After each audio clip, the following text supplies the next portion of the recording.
You're at the PD for Safety Service Reopening PD sessions. My name is Chief Neva Coakley Grice. Our session will be broken up today into 4 sessions.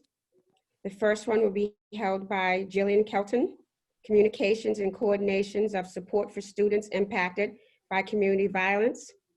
The second one will be Fire and Safety Mode Drills, Maintaining Compliance and Social Distancing by Rick Deraney.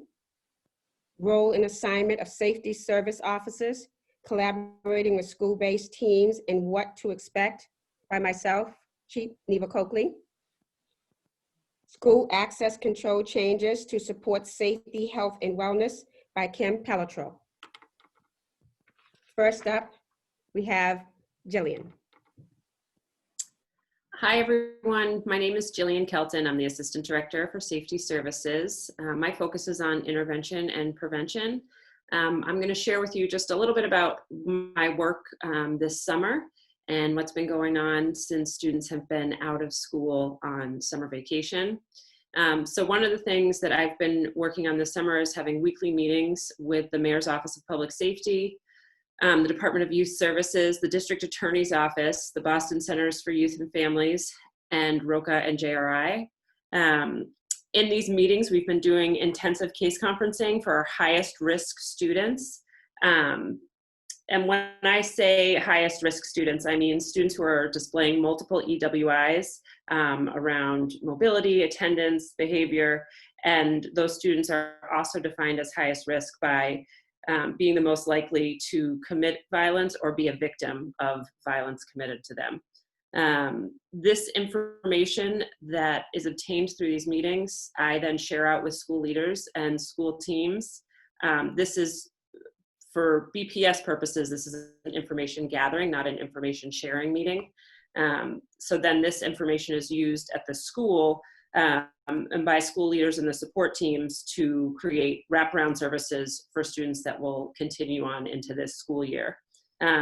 Additionally, we've been doing a lot of community outreach this summer.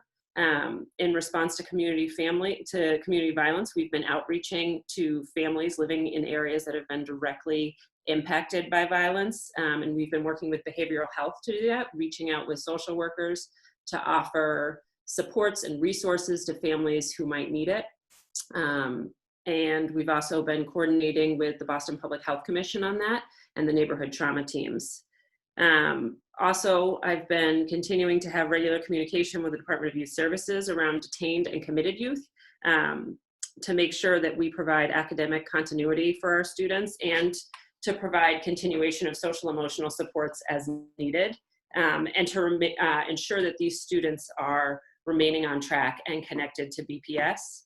I've also been doing a lot of cross-departmental collaboration with enrollment, equity, special education to streamline supports for our students and their families. Okay, next slide. So I know there's a lot of questions usually at the school level around how information is getting to us when there are incidents that happen in the community. So I wanted to break it down and try and create a flowchart the best that I can. Every incident is different, so there's not one strict model as to how it always happens, but usually what happens is once the incident occurs, we get some sort of, or I get some sort of informal communication from our city partners. And then depending on what the outcome is of the incident, that will sort of dictate the flow of information. So if there are BPS students who are victims who are needing medical care, meaning they've shown up at one of the hospitals, I will get an email from the hospital partners that reach out to me with advocate information for both the family and for the student individually as well. That information is then relayed to the school leader, and they should be sharing it out with their support team and connecting with the advocates from the hospitals.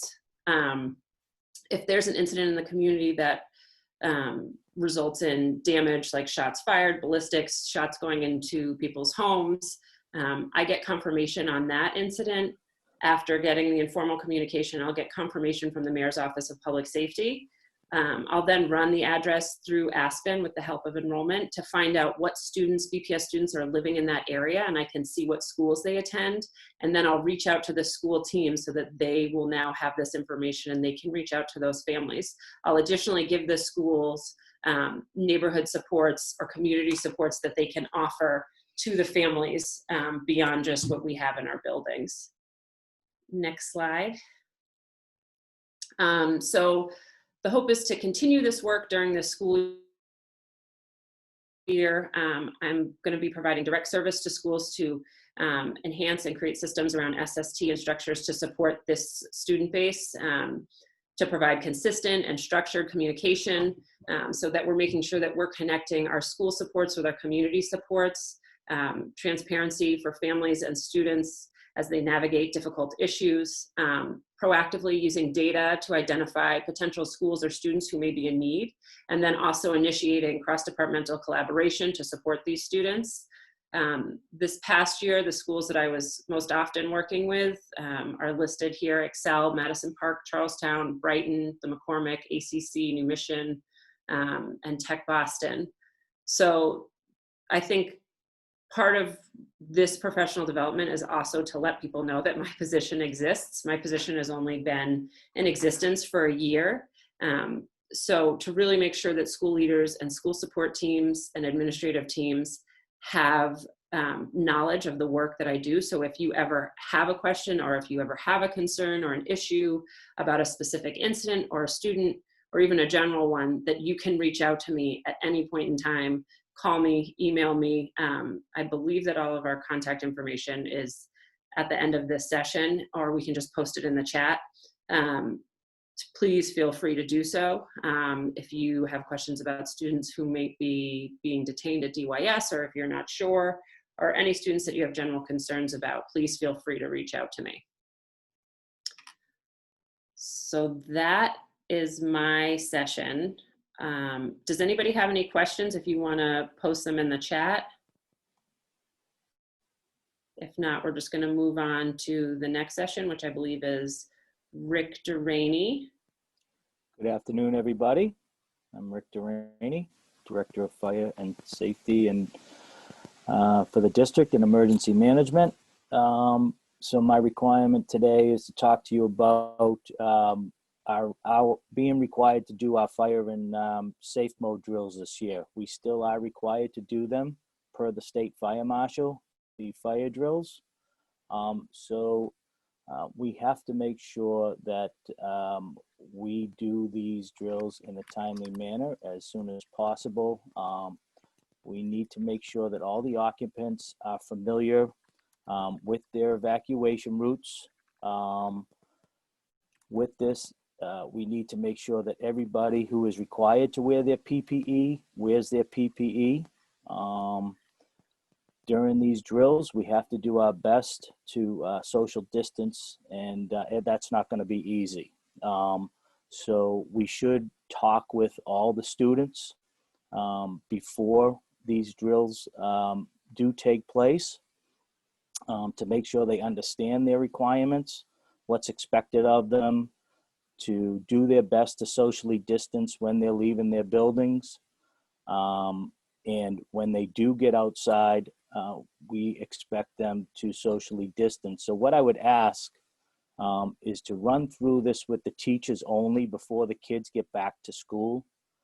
So when they get outside, maybe the teachers can plan when they get to their meeting spot, mark the socially distant area for their students to stand on when they get outside. This would be best just so they're prepared and they can talk to their students about that before they get outside. I would also suggest that, especially during these first drills, and we usually do this, but let the students and the teachers know that we are going to be conducting a drill at a particular time. We don't want anybody to be caught off guard. We don't want to make them any more nervous than they already are during this very sensitive time that we're in. So this could be very nerve-wracking, especially for those younger kids coming into our school. So we really want to be sensitive to their feelings right now and what is going on in the country, obviously with this virus. So obviously we want to exit the building as quickly as possible again, trying to keep as socially distanced as we can. That might not be what exactly we want it to be, because this will be a very tense time for everybody, especially hearing those alarms for the first time. So we'll do our best to get out as quickly as possible, obviously without running. And then when you get outside, get to that place, and that's where we'll make sure that everybody's socially distanced with their PPE on. Next slide, please. So we have the highest need students and the K0 to grade 3 coming in October, the phase 2 and phase 3 groups. Then we'll have the grades 4 to 12 coming in at some point in November. So you should plan these drills so you have the highest amount of students and staff participate as possible. So I know the law is telling you that we have to do within the first 3 days. I'm hoping to work with the fire department with that. If you have any concerns or you have any questions about that, please don't hesitate to reach out and call me. They know that this is a very difficult time. I also want to let you know that we just got permission to prop all of our classroom doors open during the day. So that is going to mean that all the floor captains, when they're sweeping the floors to make sure that everybody is out of the building, they will have to close those doors as they go to each room, checking to make sure everybody is out. So we just got the permission the other day, and that is one of the requirements, is to have a plan for that. And that's what our plan will be, to make sure that the floor captains shut every door. You cannot prop the stairwell doors open or the corridor doors unless you have magnets for your fire alarm. But you can prop the classroom doors open. So that's the fire drill requirement. We would also like to see you still perform your safe mode drills, but we would like you to do them with staff only. Again, we wouldn't be able to socially distance these kids in our schools if we were showing them where the safe place is in the room. But if all teachers and staff can have a plan in place so that they could instruct kids what they should do during these emergencies, that's what we'd like to see happen. So they should be able to look at their rooms, know their space, know what they can do, and be able to describe that to their students during an emergency. That's what I have. Thank you.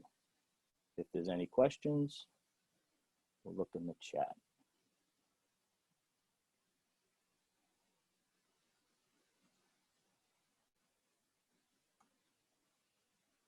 Okay.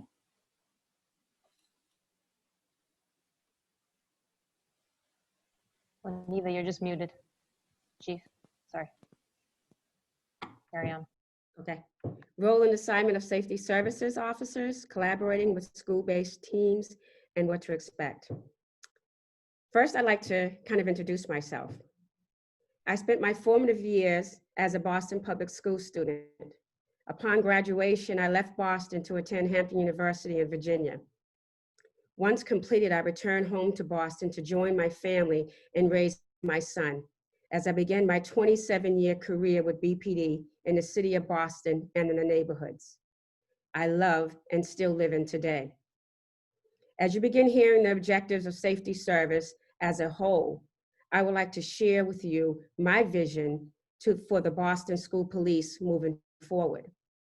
My plan for the department moving forward promote change that stress partnership, prevention, and problem solving as core principles in a redefined role and approach to public safety.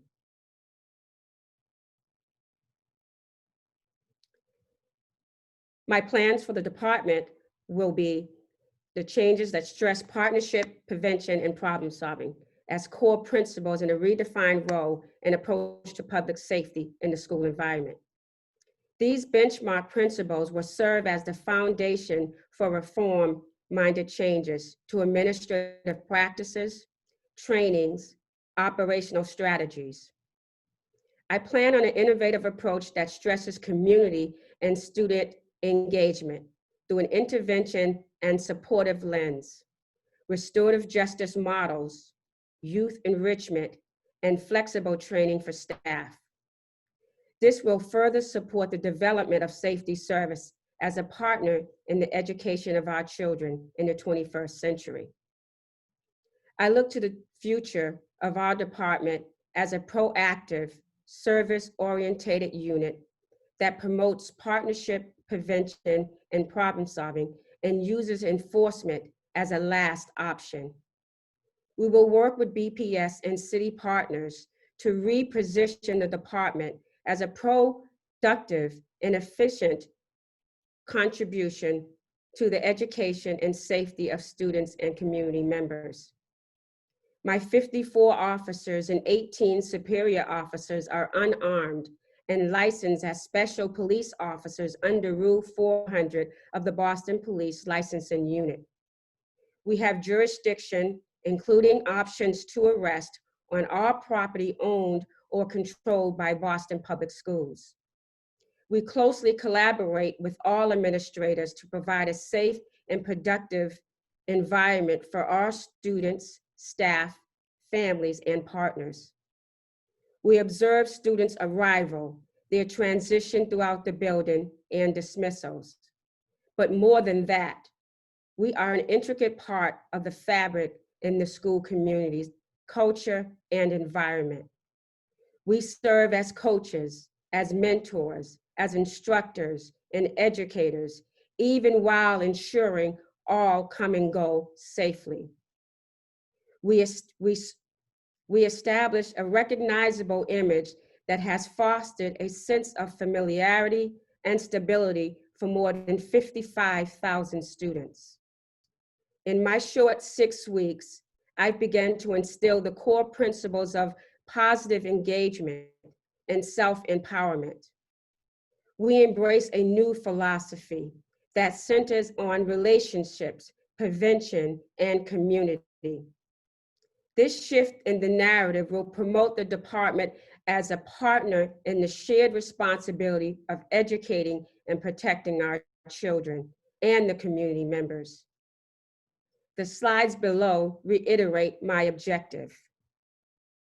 Safety service school police officers consist of 54 officers and 18 superior officers. We're unarmed force within the police department. Our jurisdictions include the options to arrest on property owned and controlled by Boston Public Schools. So that is not our primary goal. We've worked we have numerous trainings that use arrest as a second option, last option, or in essence, no option. School police closely collaborate with administrators and provide a safe and productive environment for students, staff, families, and partners. We want to increase this collaboration and work closely with our school community so that we can have a cohesive, safe environment. The primary goal of school policing are school-based community policing. Our motto is going to be to enrich community policing within our schools. Officers serve as a viable deterrent to law enforcement and familiar resources for school members and the faculties and administrative teams who work hand in hand to solve problems. Use enforcement, again, as a last option. We serve as professional role models for students. I was talking to some of my officers last week, and they're just extremely excited, really, to start incorporating some of these safety aspects in schools. We're looking at social media training. We're looking at participating in restorative justice circles. We're looking at doing anti-violence presentations. We're looking at starting girls groups. We've already begun working in the community to support community-based organizations at the parks and neighborhood centers with BCYF. So we'd like to continue to do that. We spent our summer manning the food distribution centers. We were also working collaboratively with our Boston Police partners, really to think about some ideas and working with our intervention prevention team to combat some of the youth violence in the community. Our primary role of Boston Police really to ensure the safe and secure environment of both students and staff and prevent criminal activities and disturbances with and around the campuses. It is important for everyone to recognize that the school safety model moving forward is a pivot from enforcement to prevention, partnership, and problem solving.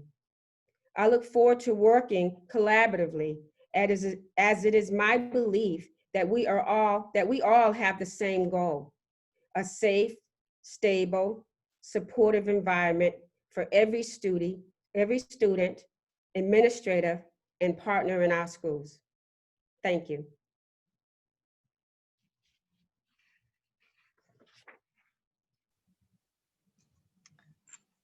Can we check the chat real quick to see if anything has come up?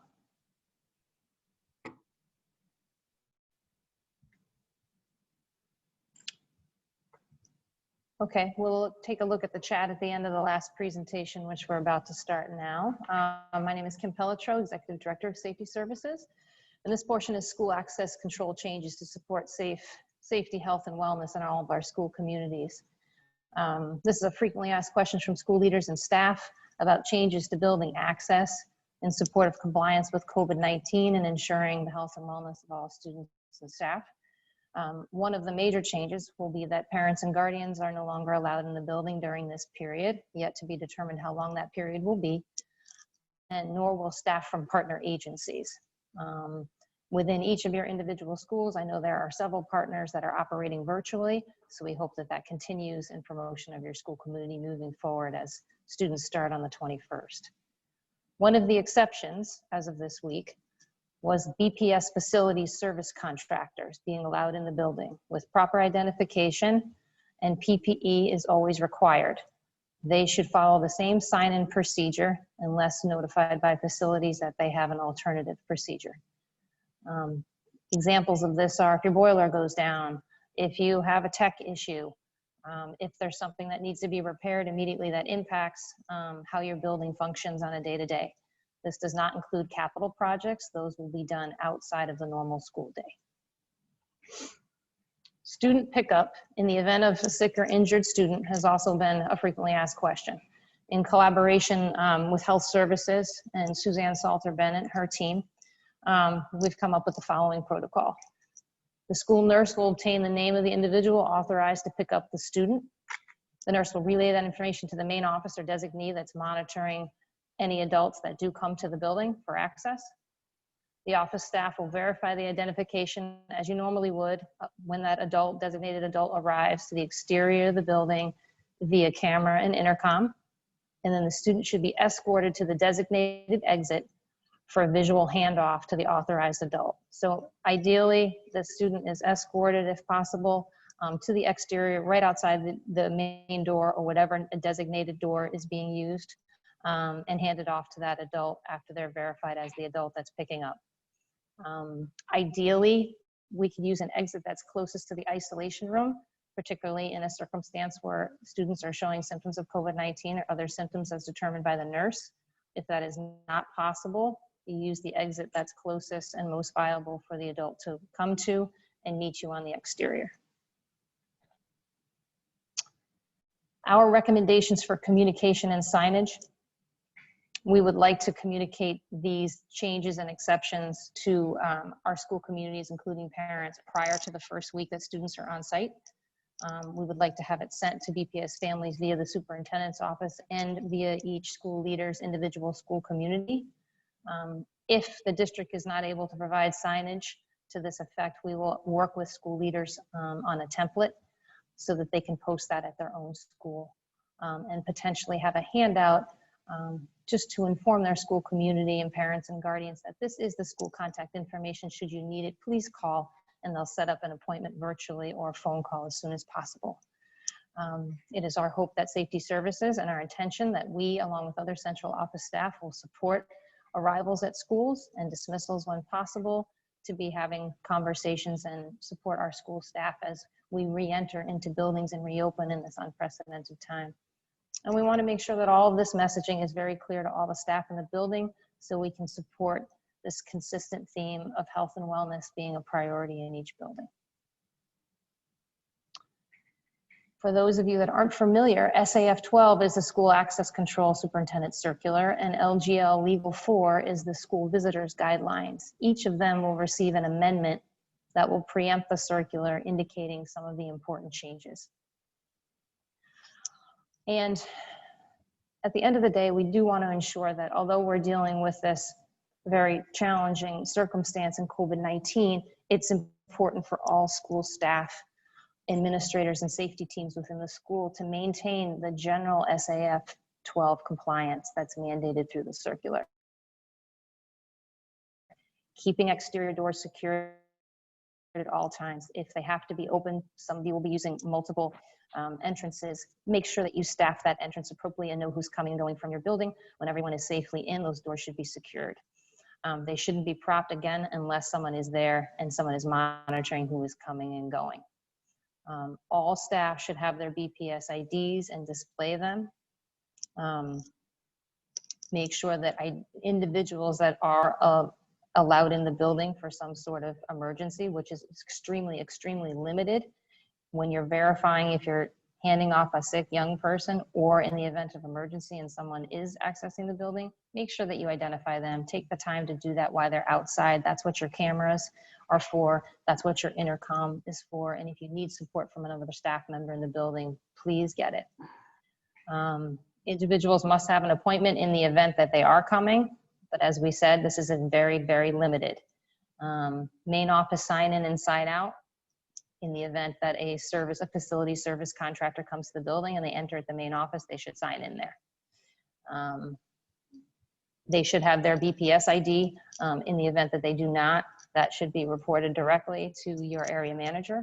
And when it's verified that they are who they say they are and providing some sort of facilitation and maintenance to the building, they should have a visitor tag on, only after you verify it with facilities. And we can also accommodate and work with you on that through Safety Services and Rick Duraney.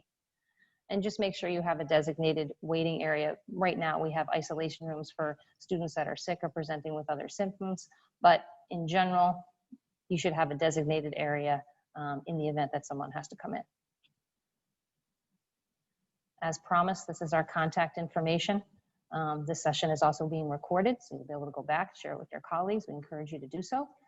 And now if there's any additional questions in the chat, Chief, if you see any in there, or Jillian or Rick, would you be so kind as to read them out? That would be great. I'm looking, there's no questions. Don't be shy, people. Don't be shy.